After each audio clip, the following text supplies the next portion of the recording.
So there's two approaches to regulating genes and what gets made in a cell. So why do cells need to regulate cellular processes in the first place? So the answer to that question is because the environment keeps changing. And so cells need to be able to regulate which genes they turn on and off, and also which enzymes they turn on and off. So we're going to be taking a look at this first one, blocking whether transcription starts or not. So blocking transcription initiation. So this is going to control whether we are going to be turning the gene on and off.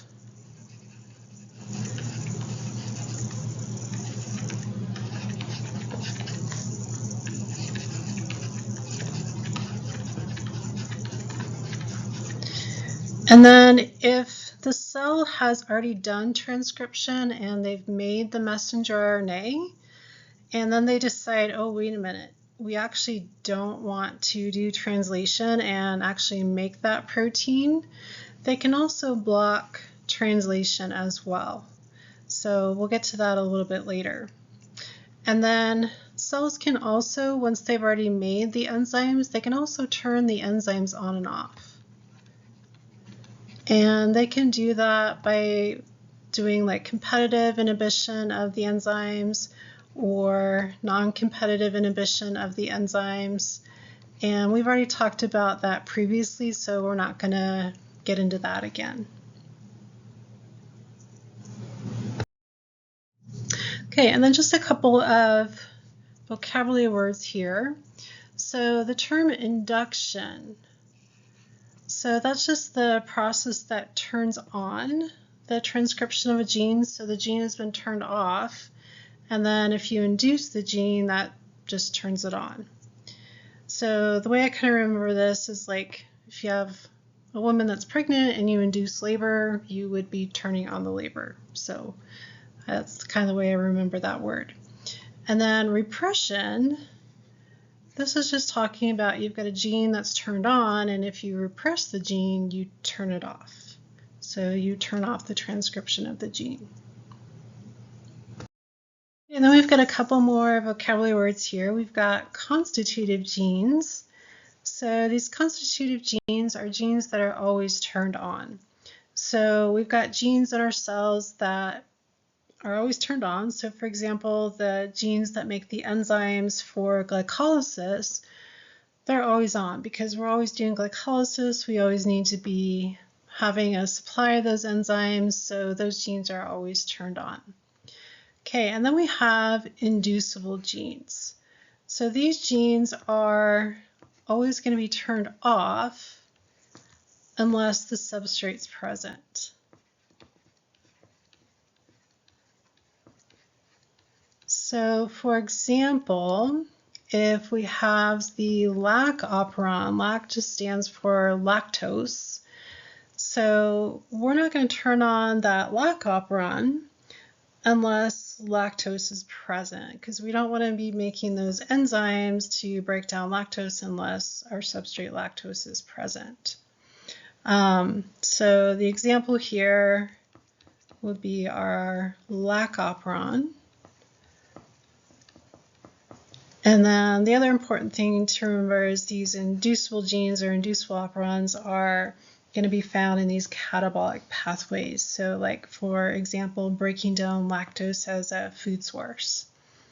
And then these repressible genes or repressible operons, these are defined as always being turned on unless there's too much end product.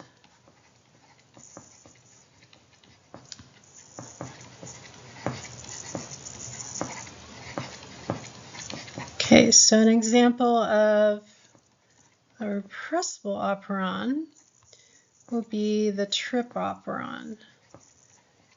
And trip just stands for the amino acid tryptophan. So the bacterial cells always want to be making the amino acid tryptophan, so you're always going to have this operon on unless you end up with too much of your end product, you end up with too much tryptophan. And then you'd want to turn the trip operon off. And the other important thing to remember about these repressible genes or repressible operons is they're going to be found in anabolic pathways. So like the trip operon, we're starting with smaller molecules and then making our larger molecule tryptophan. So that would be anabolic. Okay, so we've been talking about these operons, and what an operon is that it's a sequence of DNA where you've got one promoter, and then you're going to have several genes after that promoter. And so it just depends on the operon, how many genes you've got in that operon, but here I'm just drawing 3 genes. So instead of just having one promoter with one gene, you've got one promoter and then you've got several genes. So when you do transcription to make the messenger RNA, remember that the messenger RNA we get is going to be that polycistronic messenger RNA, because on that polycistronic messenger RNA, you're going to have the instructions for all 3 of these genes on this single messenger RNA. Okay, and then when you translate that from this single polycistronic messenger RNA, you would actually make all 3 proteins that are coded for by these 3 genes. Okay, and then here's just another picture of our operon in the DNA. So here's our operon here. So we've got our promoter, and then we'll talk about the operator in a minute. And then we've got our genes here. This operon happens to have 4 genes. And then here's our polycistronic messenger RNA. And then when we translate it, you would actually make all 4 proteins coded for by these 4 genes here. Okay, and then remember we find these operons mostly in just the prokaryotes, the bacteria, and the archaea, because remember that the eukaryotes really don't have these. There's a few eukaryotes that we find operons in, but usually it's just in the prokaryotes. Okay, so there are 2 different regulatory proteins that are going to be used to turn these operons on and off. Okay, so remember we talked about turning genes on and off. So we could regulate things in the cell because the environment keeps changing. So we're going to be using repressor proteins and activator proteins to turn these operons on and off. Okay, so like we might want to turn the lac operon on if there's lactose present, but if there's no lactose present, we'd want to turn it off. So these are the regulatory proteins we can use to turn the operons on and off. So repressor protein and activator protein. Okay, so we're going to be talking about negative and positive transcriptional control using these repressor and activator proteins. So let's write these definitions down. And here I've reminded you of the definition for the inducible operon. So remember they're going to be turned off unless the substrate is present. And then here's our repressible operon, turned on unless there's too much end product. And then I just reminded you that when you're using enzymes, you start with your reactant, your substrate, and then the enzyme will take that and then turn that into your end product over here.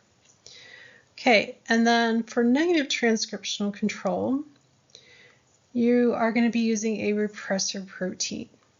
Okay, and so kind of burn that in your brain. Whenever you see negative transcriptional control, you're going to be using a repressor protein to turn that operon on and off. Okay, and the repressor protein is going to bind to the operator that's in the operon on the DNA. And when the repressor protein is bound to the operator, it's going to be in the way, and RNA polymerase can't bind the promoter, and there will be no transcription. But when the repressor protein is not bound to the operator, it's out of the way, and so now RNA polymerase can bind the promoter, and we can do transcription. So then the operon will be turned on. Okay, and then with positive transcriptional control, we're going to be using the other regulatory protein to turn the operon on and off. So we're going to be using the activator protein. So just kind of burn this in your brain. Whenever you see positive transcriptional control, we're going to be using the activator protein to turn our operon on and off. Okay, and the activator protein, where it binds to the DNA in the operon, is called the activator binding site. So that's pretty easy to remember. Activator protein binds to the activator binding site. And so when the activator protein binds to the activator binding site on the DNA in the operon, that actually helps the RNA polymerase bind to the promoter. And then RNA polymerase can do transcription, and that'll have the operon turned on. But if the activator protein is not bound to the activator binding site in the operon, then RNA polymerase cannot bind to the promoter. We won't do transcription, and then the operon will be turned off. Okay, so I would memorize the definition of an inducible operon, memorize the definition of a repressible operon, and then also memorize what's going on with negative transcriptional control, repressor protein binding to the operator, and then positive transcriptional control, activator protein binding to the activator binding site.